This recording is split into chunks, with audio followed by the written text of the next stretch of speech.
नमो बुद्धाय. जय भीम. मी तेजल खिल्लारे. लोकज्योती मराठी या यूट्यूब चॅनलमध्ये आपल्या सर्व प्रेक्षकांचे मनापासून स्वागत. नमो बुद्धाय. जय भीम. आज ज्येष्ठ पौर्णिमा.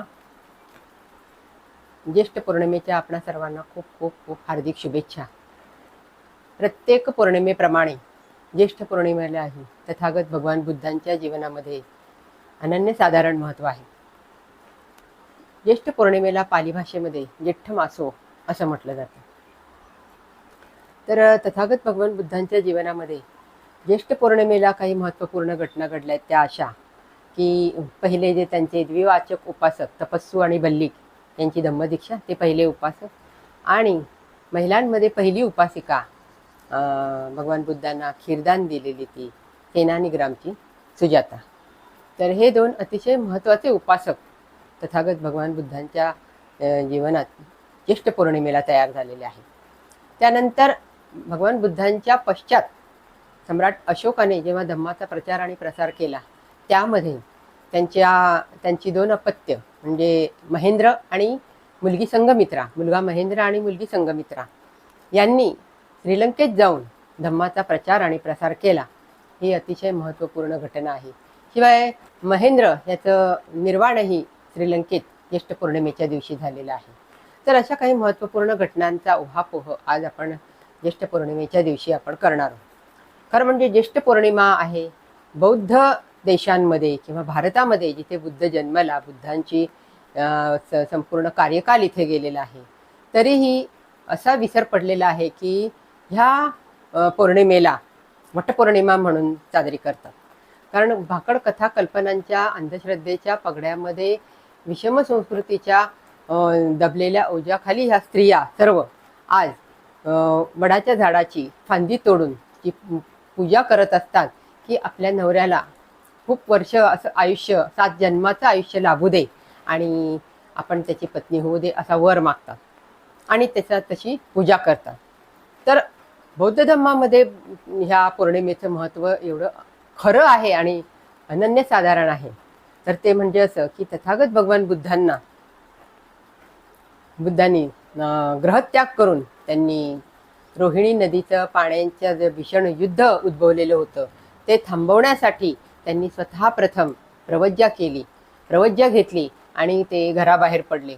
ते पडल्यानंतर मानव हा दुःखी का आहे, मानवाचं दुःख का होते आणि त्याचा मार्ग कोणता आहे त्याला दुःखमुक्त करण्याचा, हा शोधण्याचा त्यांना एकच ध्यास लागला. आणि तशी त्यांनी वयाच्या 28-29व्या वर्षी बाहेर पडून ती तपश्चर्या चालू केली, अखंड तपश्चर्या. आणि त्यावेळेस ते नेगरी ब्राह्मणीच्या आश्रमात गेलेले आहेत किंवा योगिनीच्या आश्रमात गेलेले आहेत, भृग ऋषीच्या आश्रमात गेलेले आहेत आणि तिथे प्रत्येकाच्या तपश्चर्येचा जो अभ्यास त्यांनी केला किंवा त्यांच्या कशा कृती आहेत तपश्चर्या करण्याच्या त्या अभ्यासल्या. आणि त्यांना विचारलंही की तुम्ही ह्या तपश्चर्या का करत आहात. तर त्यावेळेस त्यांनी सांगितलं स्वर्गप्राप्तीसाठी, म्हणजे जीवन सुख मिळवण्यासाठी आणि मेल्यानंतर स्वर्गप्राप्तीसाठी ह्या सगळा तपश्चर्या करत आहोत. आणि ही काही कल्पना बुद्धांना मान्य नव्हती. कारण जीवन जगताना माणसाला दुःख का होते हा एकच ध्यास त्यांना लागला होता आणि ह्या दुःखाचं कारण शोधून तो मार्ग, दुःखमुक्तीचा मार्ग त्यांना शोधायचा होता आणि त्यामध्ये हे काही त्यांना समाधान मिळालं नाही. आणि म्हणून मग अशी 6 वर्ष कडक तपश्चर्या करून, म्हणजे एवढी कडक तपश्चर्या त्यांनी केली की ग्रीष्माच्या कडक उन्हामध्ये ते ध्यानस्थ बसत असत. एवढंच नव्हे तर घनघोर जंगलामध्ये थंडीच्या कडाक्यामध्ये अंधारात ते तासनतास ध्यान करत असत. त्यानंतर अगदी म्हणजे स्मशानामध्ये हाडांची मोळी करून उशाला घेऊन ते तिथे राहत असत. अशा प्रकारे अनेक तपश्चर्याचे मार्ग त्यांनी शोधले, परंतु त्यांना काही ते साध्य झालं नाही, दुःखमुक्तीचा मार्ग काही सापडला नाही. आणि असेच उर्वेला येथे आलेले असताना ते एका वृक्षाखाली, वटवृक्षाखाली ध्यानस्थ बसलेले असताना सेनानीग्रामची सुजाता आहे, तिचा जो संकल्प होता तो पूर्ण झाला. नवस तिने केलेला होता पुत्ररत्न होईल म्हणून, आणि तो नवस पूर्ण झाल्यानंतर तिने एका सोन्याच्या पात्रामध्ये पायस म्हणजे खीर घेऊन ती साधू संतांना देण्यासाठी आलेली होती. तिथेच सिद्धार्थ गौतम, म्हणजे बुद्ध होण्याच्या आधी त्यांचं सिद्धार्थ गौतम वटवृक्षाखाली ध्यानस्थ बसलेले असताना तिची दासी जी असते पूर्णा, ती म्हणते कोणीतरी एक वृक्षदेवताच इथे बसलेली आहे, वनदेवताच बसलेली आहे. त्यावेळेस सिद्धार्थ गौतम डोळे उघडून म्हणतात, मी वृक्षदेवता नाही, वनदेवता नाही, मी मनुष्य आहे आणि आई वडिलांच्या पोटी माझा जन्म झालेला आहे माणसाच्या, आणि मला माणूस दुःखी का आहे आणि तो दुःखमुक्तीचा मार्ग शोधण्यासाठी मी ही तपश्चर्या करत आहोत. आणि ती तपश्चर्या करत असताना त्यांच्या शरीराचा जो हाडाचा सापळा झालेला होता, कित्येक दिवस अन्न न खाल्ल्यामुळे, खरं म्हणजे प्रश्नाचं उत्तर न मिळाल्यामुळे एखादी व्यक्ती वैफल्यग्रस्त झाली असती किंवा वेडी झाली असती, परंतु ते शूर होते, मनावर त्यांचा पूर्ण कंट्रोल होता, आणि म्हणून ते सुजाताने दिलेली जी खीर आहे ते घेतात आणि ते प्राशन करतात. खीर घेतल्यानंतर त्यांना कळतं की पोटामध्ये अन्नाची गरज आहे, शरीराला अन्न पाण्याची गरज आहे. कारण तहानलेलं किंवा अन्न पाण्या वाचून व्याकुळ झालेलं, अशक्त झालेलं शरीर असेल तर ते कधी विचार करू शकणार नाही, ते मन कधीच विचार करू शकणार नाही. आणि म्हणून त्यांनी अन्न घेण्यास सुरुवात केली. हे पाहून त्यांच्याबरोबर ते त्यांच्या सोबत 5 पारिव्राजक जे होते, वप्प, कौंडिन्य, अश्वजित, महानाम आणि बद्ध, तर हे त्यांना वाटलं की सिद्धार्थ गौतम आता अन्न पाणी सगळं सेवन करू लागलाय, आणि त्यामुळे त्यांनी त्यांना सोडून ते निघून गेले. इथे मात्र सिद्धार्थ गौतमाला खूप हुशारी वाटली खीर घेतल्यानंतर, आणि सुजाताचे आभार मानले की तू मला खीर दिल्यामुळेच मला आज हुशारी वाटली आणि मला परत एकदा विचार करण्याची शक्ती मिळाली माझ्या अंगामध्ये, आणि खरोखर माणसाला अन्न पाण्याची गरज आहे. आणि जेव्हा आम्हाला दुःखमुक्तीचा मार्ग सापडेल, ज्ञानाचा मार्ग सापडेल, तेव्हा तुला नक्कीच सांगेन. असं म्हटल्यानंतर सुजातानेही त्यांच्याकडून अभिवचन घेतलं, जेव्हा तेव्हा तुम्हाला दुःखमुक्तीचा मार्ग सापडेल त्यावेळेस तुम्ही मला तो नक्की सांगायला या. असे म्हटल्यानंतर तथागत भगवान सिद्धार्थ गौतमाने जवळजवळ 4 आठवडे तपश्चर्या करून त्यांना वैशाख पौर्णिमेला ज्ञानाचा साक्षात्कार झाला. ते हेच की जगामध्ये दुःख आहे आणि दुःख मानवाला आहे, ते मानवाच्या मनातच तयार होते आणि ते नष्टही करता येतं, आणि नष्ट करण्याचे मार्ग असं आर्य सत्याचा शोध त्यांनी त्यावेळेस मनाचा शोध लावला. आणि मग त्या विमुक्ती सुखाचा आनंद त्यांनी पुढील 3 आठवडे घेतला.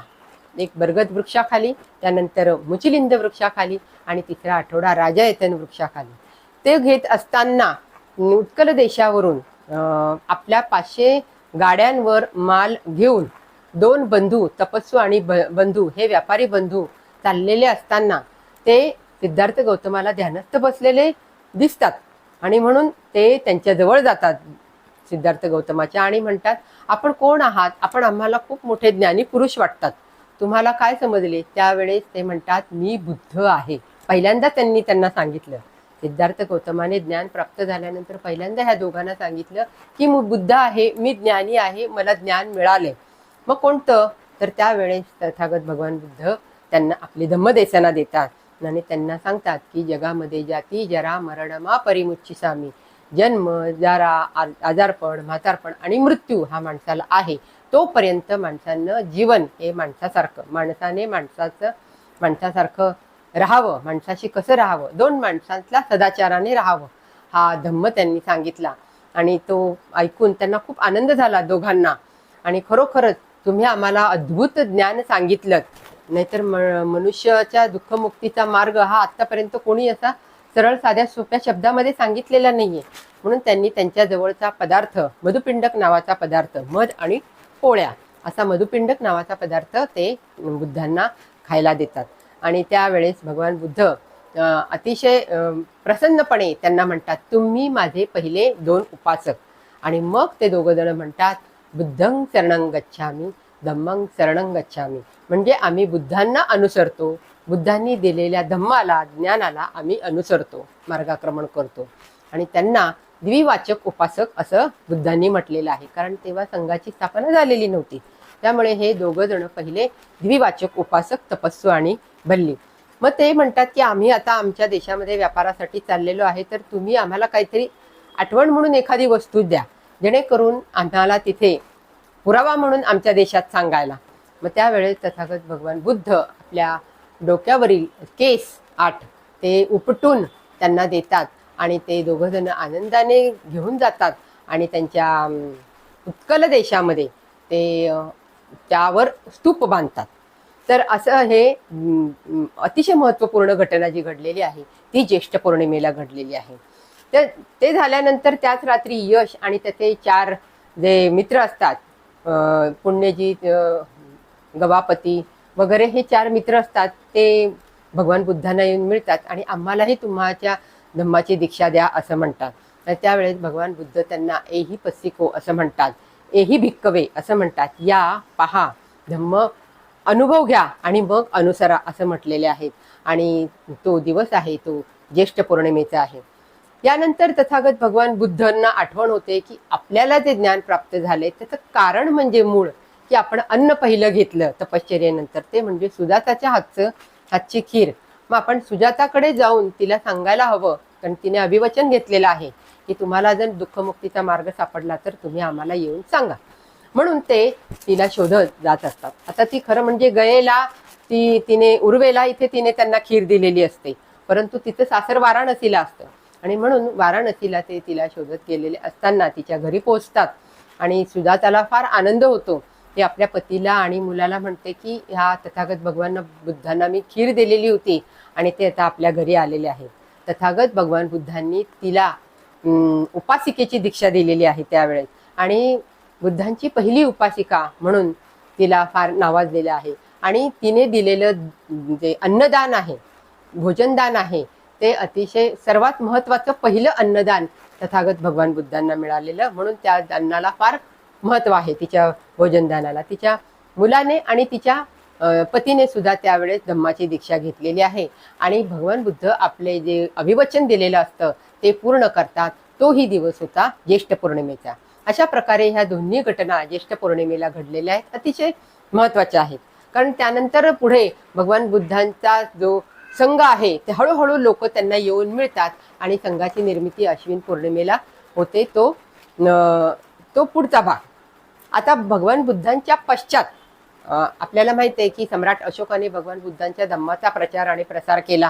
तो कलिंगचे युद्ध जिंकल्यानंतर त्याला कळलं की मी युद्ध जिंकलो नाही तर मी पूर्णपणे हरलेलो आहे, कारण खूप असा मनुष्य हानी माझ्या हातून झाले, खूप असं रक्तपात माझ्या हातून झालेला आहे आणि म्हणून मला त्यातून पश्चाताप अवस्थेमध्ये तो फिरत असताना त्याला मोगलीपुत्र तिस्स भंतेजी त्याला बुद्ध धम्माची दीक्षा देतात.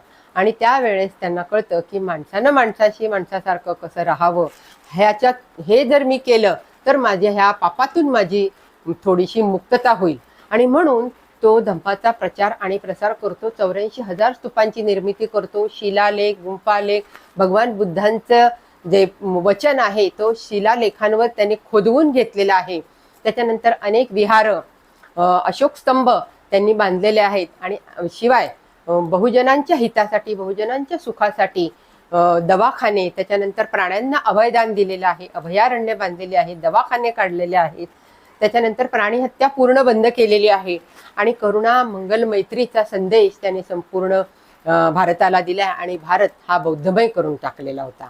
मग एक दिवस त्याला असं वाटलं की मी खूप काही एवढं धम्माचा प्रचार आणि प्रसार केलाय, मग मी दायाद होऊ शकतो का, धम्माचा वारसदार होऊ शकतो का. म्हणून त्यांचे जे उपाध्याय असतात, गुरु असतात, मोगलीपुत्र तिस्स यांना तो विचारतो. त्यावेळेस ते म्हणतात की तू कितीही त्याग केला असतात, एक त्यागी मनुष्य किंवा एक दाता म्हणून तू प्रसिद्ध होशील, परंतु दायाद किंवा वारसा तू होऊ शकत नाही.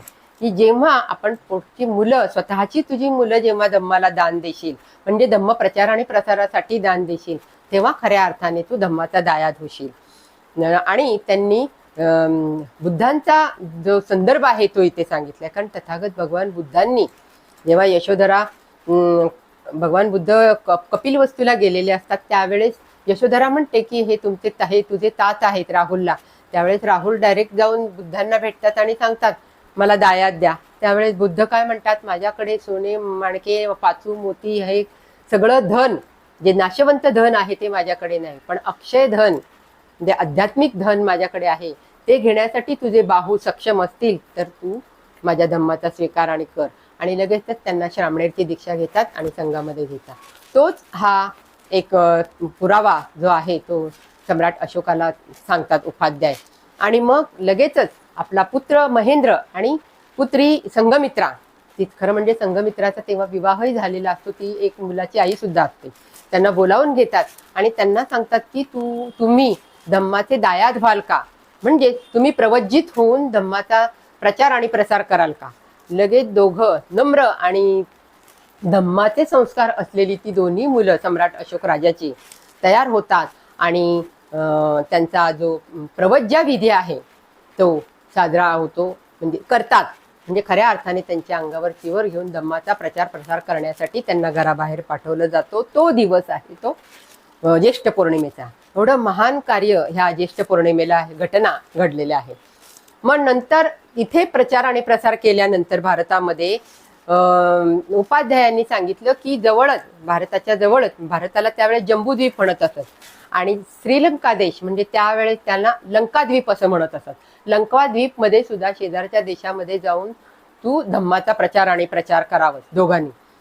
त्यावेळेस स्वतः पहिले महेंद्र भंते महेंद्र, कारण आता प्रवज्जा घेतल्यानंतर ते भंते महामहिंद झालेले असतात. महेंद्र ते 4 स्थवीर भिक्षू आणि 2 श्रामणेर, एक सुमन आणि बंडू नावाचे हे 2 श्रामणेर घेऊन ते लंकाद्वीपला जातात आणि तिथे बुद्ध धम्माचा स्थापन करतात नव्हे, तिथेच लोकांना सांगतात आणि धम्माचा प्रचार आणि प्रसार जोरात चालू होतो. त्यानंतर 12 वर्षांनी त्यांनी भंते महेंद्र यांनी आपली बहीण संघमित्रा यांना पाचारण करतात की तू जिथे बुद्धांना ज्ञानप्राप्ती झाली तिथे जो बोधिवृक्ष आहे त्या बोधिवृक्षाची फांदी घेऊन तू श्रीलंकेला ये, म्हणजे लंकाद्वीपला ये. आणि तशाच त्या संघमित्रा भंतेणी म्हणजे माता संघमित्रा त्या बोधगयेला जाऊन ती जी फांदी आहे जिथे बुद्धांना ज्ञानप्राप्ती झाली होती त्या बोधिवृक्षाची फांदी घेऊन त्या जवळजवळ आपल्या जवळ 300-400 भिक्षुणी घेऊन, कारण भारतात त्यांनी तयार केलेल्या होत्या, भिक्षुणी घेऊन त्या श्रीलंकेला जायला निघतात आणि मिश्रक पर्वतावरील त्या शिखरावर अंबस्थल ह्या शिखरावर त्या तिथे लंकेत पोहोचतात. त्यावेळेस श्रीलंकेचा राजा देवानाम पियतिस्स आणि त्याची राणी अनुला हे त्यांचं स्वागत करतात भिक्षुणी संघाचं. आणि ती जी फांदी आहे बोधिवृक्षाची फांदी आहे ती अनुराधापुरम इथे रोवतात आणि तिथे वृक्षारोपण करतात. त्या ठिकाणी श्रीलंकन नागरिकांनी मोठा स्तूप बांधलेला आहे. आजही पर्यटक ते वृक्ष पाहायला आणि ते मोठा भव्य दिव्य स्तूप पाहायला तिथे जात असतात.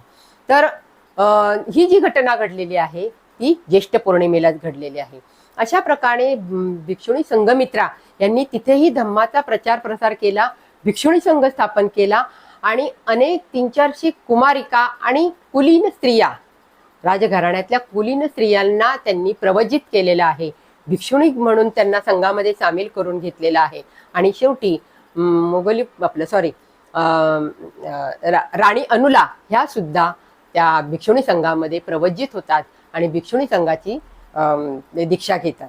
तर अशा प्रकारे ह्या ज्येष्ठ पौर्णिमेला फार मोठ्या घटना ह्या घडलेल्या आहेत आणि म्हणून ज्येष्ठ पौर्णिमेचं महत्त्व अतिशय आहे. आजही श्रीलंका ह्या देशामध्ये महामहिंद्रचं आगमन, भंतेंचं आगमन श्रीलंका देशामध्ये झालं म्हणून मोठा उत्सवात ज्येष्ठ पौर्णिमेचा सण साजरा करतात त्या देशामध्ये.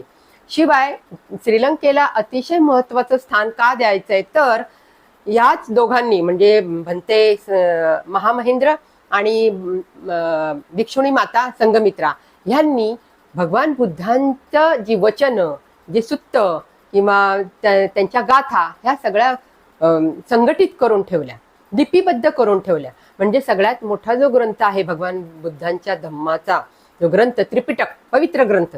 त्रिपिटक म्हणजे काय की 3 पिटक म्हणजे 3 पेटारे. मग त्यामध्ये विनय पिटक, सुत्त पिटक, अभिधम्म पिटक. विनय पिटकामध्ये भिक्षू आणि भिक्षुणींचे आचरण आणि त्यांचे संघ आहे त्यांच्याबद्दल सांगितलेले कडक नियम ते आहे. त्याच्यानंतर सुत्त पिटक हा थोडा मोठा आहे, विस्तारित आहे, त्यामुळे भगवान बुद्धांनी सांगितलेले वचन आणि गाथा आणि सुत्त हे जसंच्या तसं भगवान बुद्धांच्या काळामध्ये भिक्षू संघाने श्रवण केलेलं होतं आणि म्हणून भगवान बुद्धांच्या श्रवण संघाला श्रावक संघो असं म्हणतात. जसंच्या तसं ऐकून कंठस्थ केलेलं होतं आणि ते त्यांनी लिपिबद्ध केलेलं आहे त्यावेळेस सुत्त पिटक. आणि तिसरं म्हणजे अभिधम्म पिटक, म्हणजे भगवान बुद्धांचे जे गहन प्रवचन आहे, अतिशय कठीण अशी प्रवचनं, त्या प्रवचनांचं विश्लेषण त्यामध्ये केलेलं आहे. सुत्त पिटकामध्ये सुद्धा खूप मोठा विस्तार आहे. त्यामध्ये 5 भाग आहेत. खुद्दक निकाय, त्याच्यानंतर मध्यम निकाय, अंगुत्तर निकाय, दिग्ग निकाय आणि धम्मपद. म्हणजे एवढा मोठा बौद्ध साहित्य ह्या त्रिपिटकामध्ये सामावलेलं आहे. आणि त्याचं जतन, त्याचं संगायन महामहिंद्र भंतेंनी श्रीलंकेमध्ये केलेलं आहे. याचं अगदी म्हणजे ह्याचा जो आहे फायदा तो डॉक्टर बाबासाहेब आंबेडकरांनी जेव्हा आपल्याला बौद्ध धम्माची दीक्षा दिली त्यावेळेस त्यांना कळलं की बौद्धांचं कार्य, बुद्धांचं चरित्र हे लोकांना कळायला पाहिजे. त्यासाठी त्यांनी धम्माचा अभ्यास केलेला होता, बुद्धांच्या जीवनाचा अभ्यास केलेला होता.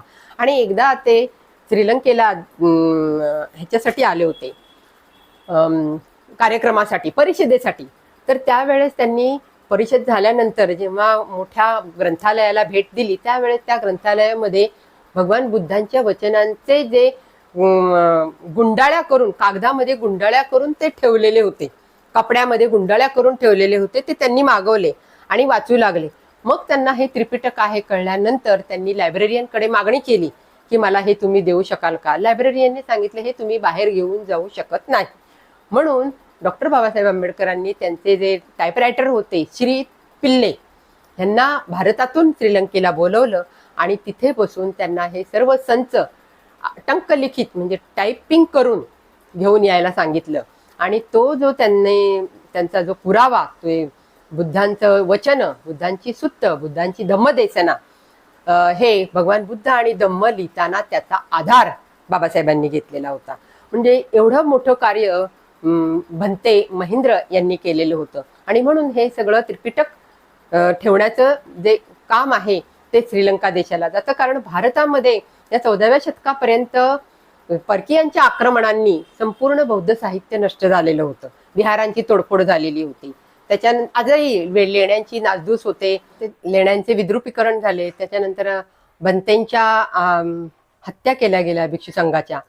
आणि म्हणून भारतामध्ये डॉक्टर बाबासाहेब आंबेडकरांना हा ग्रंथ लिहिताना तो फार भक्कम आधारही मिळाला. तर असे हे महामहिंद्र भंते यांनी खूप मोठं कार्य हे त्रिपिटक लिपिबद्ध करून जतन करण्याचं कार्य केलेलं आहे. आणि ह्या अशा भंतेंचं निर्वाण हे अनुराधापूर येथे इसवी पूर्व 203 झालेला आहे. आणि तो दिवसही ज्येष्ठ पौर्णिमेचा होता. तर अशा प्रकारे एवढ्या सगळ्या घटना आहेत त्या ज्येष्ठ पौर्णिमेला घडलेल्या आहेत. तपस्सू भल्लिकाची धम्मदीक्षा, सुजाताची धम्मदीक्षा, यश आणि त्याचे 4 मित्र यांची धम्मदीक्षा, त्यानंतर श्रीलंकेला आगमन महामहिंद्र भंतेंचं धम्मप्रचार आणि प्रसारासाठी त्यांचं महापरिनिर्वाण इथे झालेलं आहे. शिवाय माता संघमित्रा भिक्षुणी या सुद्धा इथे येऊन त्यांनी बोधिवृक्षाची फांदी अनुराधापुरम इथे लावून इथे मोठा स्तूप बांधलेला आहे. त्या सगळ्या घटना ज्येष्ठ पौर्णिमेला घडलेल्या आहेत. म्हणून ज्येष्ठ पौर्णिमेला बौद्ध धम्मामध्ये अनन्यसाधारण महत्त्व आहे. ज्येष्ठ पौर्णिमेला पुन्हा एकदा आपणा सर्वांना खूप खूप साऱ्या शुभेच्छा. भारतीय बौद्ध स्त्रियांनी किंवा सगळ्याच समाजातील स्त्रियांनी ह्या दिवशी उपोषित करावं. उपोषित म्हणजे स्वतःजवळ राहून स्वतःच्या मनातील विकार घालवण्याची सवय, मनाला सकारात्मकतेकडे नेण्याची सवय उपोषितामुळे लागते. आणि म्हणून ज्येष्ठ पौर्णिमेला अतिशय महत्त्व आहे. इथेच थांबते. जय भीम, जय भारत, जय संविधान. आमचे असेच नवनवीन व्हिडिओ पाहण्यासाठी आमच्या YouTube चॅनलला सबस्क्राईब, लाईक व शेअर करायला विसरू नका. धन्यवाद.